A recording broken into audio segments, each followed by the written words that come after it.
नमस्कार दोस्तों, कमल मैथ्स में मैं आपका स्वागत करता हूं। और आज से हम एक नई सीरीज स्टार्ट करेंगे क्वेश्चन ऑफ द डे में। ये जो सीरीज होगी आरआरबी ग्रुप डी एग्ज़ाम के लिए और एनटीपीसी के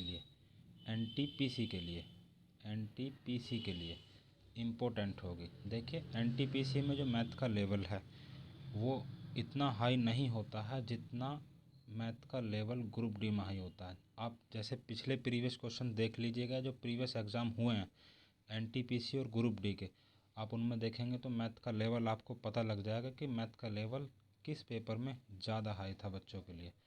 यानी कि एनटीपीसी का जो मैथ का लेवल होता है वो थोड़ा इजी होता है और ग्रुप डी का जो मैथ का लेवल होता है वो थोड़ा हार्ड होता है। जैसे कि आप एनटीपीसी का टीयर 1 देखेंगे, वहाँ भी इजी है मैथ का लेवल, और एनटीपीसी का टीयर 2 देखेंगे, वहाँ भी इजी है। लेकिन हम जो इस सीरीज में स्टार्ट करेंगे आज से, वो दोनों एग्ज़ाम के लिए बेनिफिशियल होगा। तो चलिए मैं आपको क्वेश्चन की तरफ ले चलता हूँ।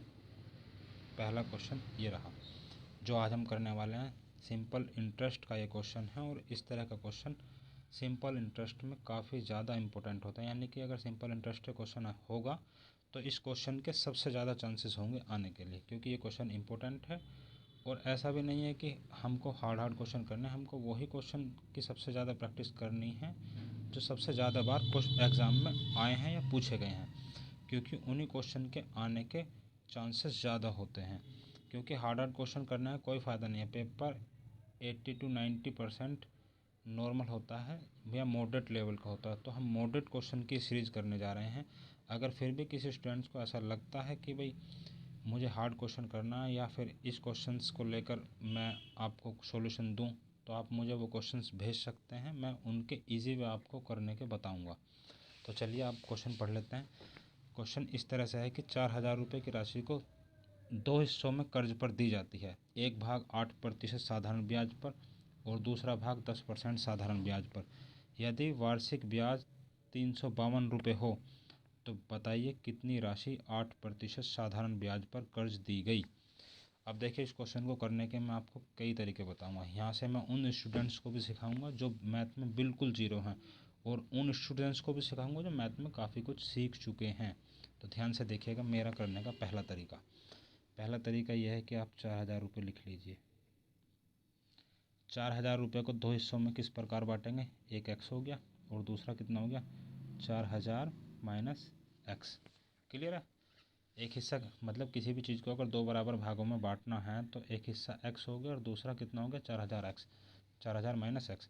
या फिर इस तरह से आप देख लीजिए, मैं एक बेसिक सा उदाहरण लेकर दिखाता हूँ। जैसे कि 10 रुपये और 10 रुपये को 2 भागों में बांटना है, यानी कि पहले भाग को 2 देना है तो दूसरा भाग कितना बचेगा 10 माइनस 2 बचेगा। ऐसे ही मैंने 4,000 को बांटा है कि एक हिस्सा एक्स है तो दूसरा होगा 4,000 माइनस एक्स। अब अगले पेज पर चलता हूँ। अगला पेज देखिए। अब अगले पेज में मैंने एक राशि को x% पर, और ये कितने की रेट पर दी गई है 8% की, कितना का है 1 साल का, बटा 100 प्लस 4,000 माइनस एक्स, और दूसरा है 10% का और 1 साल के लिए है। और यहाँ से टोटल ब्याज कितना है 352 रुपये। क्लियर है। 352 रुपये का ब्याज है, 352 रुपये का ब्याज है। अब यहाँ से इस इक्वेशन को सोल्व करते हैं। सोल्व करने के बाद में अगले पेज पर चलते हैं तो इक्वेशन बनेगी 8x प्लस ये 40,000 हो जाएगा, 40,000 माइनस 10x बराबर 35200।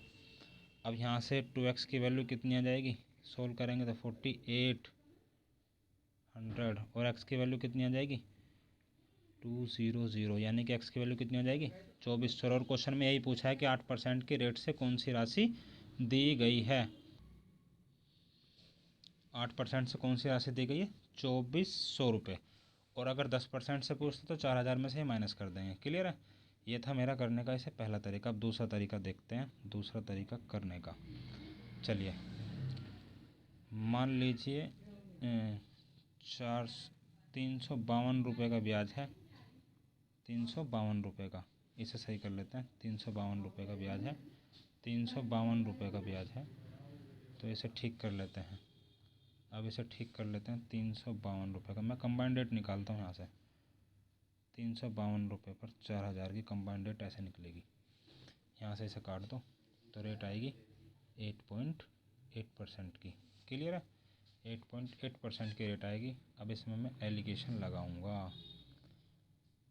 देखिए अब एलिगेशन कैसे लगेगा। जैसे कि पहला भाग 8% की रेट पर दिया गया है और दूसरा भाग 10% के रेट पर दिया गया और कंबाइंड जो दिया गया है वो 8.8% के उससे दिया गया है।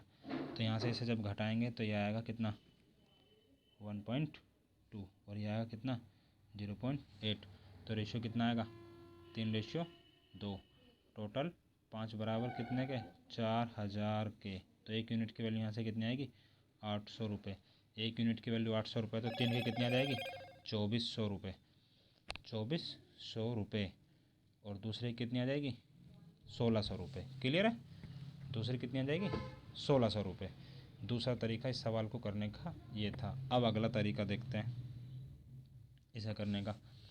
अब देखिए अगर मैं 4000 रुपये पर 8% से अगर ब्याज लेता हूँ 4000 रुपये पर 8% से ब्याज लेता हूँ 1 साल का, तो यहाँ से ब्याज कितना आएगा यहाँ से ब्याज आएगा 320 रुपये। और अगर 4000 रुपये पर 10% से ब्याज लेता हूँ तो यहाँ से ब्याज कितना आएगा 400 रुपये। तब एक बात देखिए कि 8% पर 320 रुपये ब्याज है, 10% पर 400 रुपये ब्याज है और कंबाइंड जो ब्याज है वो 352 रुपये है। तो यहाँ से जब इसे सोल्व करेंगे तो ये 48 होगा और ये कितना होगा 32। तो यहाँ से भी रेशियो कितने का बनेगा 3:2 का। और फिर 5 की वैल्यू 4000, 1 की वैल्यू 800, फिर यहाँ से रेशियो निकल जाएगा यानी कि राशि निकल जाएगी। फिर अब अगला तरीका देखते हैं जो सबसे शॉर्ट होगा।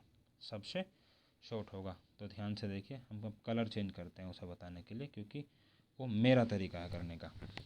अब आप देखिए 4000 रुपये है 4000 रुपये। एक है 8% से और दूसरा है 10% से और टोटल मेरे पास में जो ब्याज है वो कितना 352 रुपये। 352 रुपये है। ठीक है। अब मैं मानता हूँ कि पूरा पैसा ही अगर 10% से दिया गया होता 1 साल में तो 400 रुपये ब्याज मिलता। क्लियर है? 400 रुपये ब्याज मिलता 400 रुपये। अब लेकिन ब्याज तो मुझे मिला है कितना, मुझे मिला है ब्याज 352 रुपये। कितना कम मिला है तो ये मुझे मिला है 48 रुपये कम मिला है। और ये जो 48 रुपये कम मिला है ये इसकी वजह से मिला है कि यहाँ पे 2% कम है।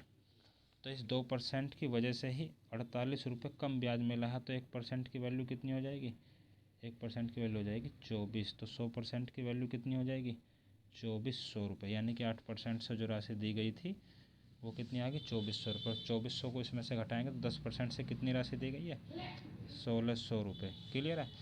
तो आज के लिए इतना ही क्वेश्चन ऑफ द डे में। अगर आपको ये सॉल्यूशन अच्छे लगे हैं तो कृपया मेरे चैनल को सब्सक्राइब कीजिए और ज़्यादा से ज़्यादा इस वीडियो को शेयर कीजिए जिससे कि ज़्यादा से ज़्यादा लोगों को इस वीडियो का, इस क्वेश्चन का या इस पैटर्न का, इस तरीके का ज़्यादा से ज़्यादा लोगों को फ़ायदा मिल सके। धन्यवाद।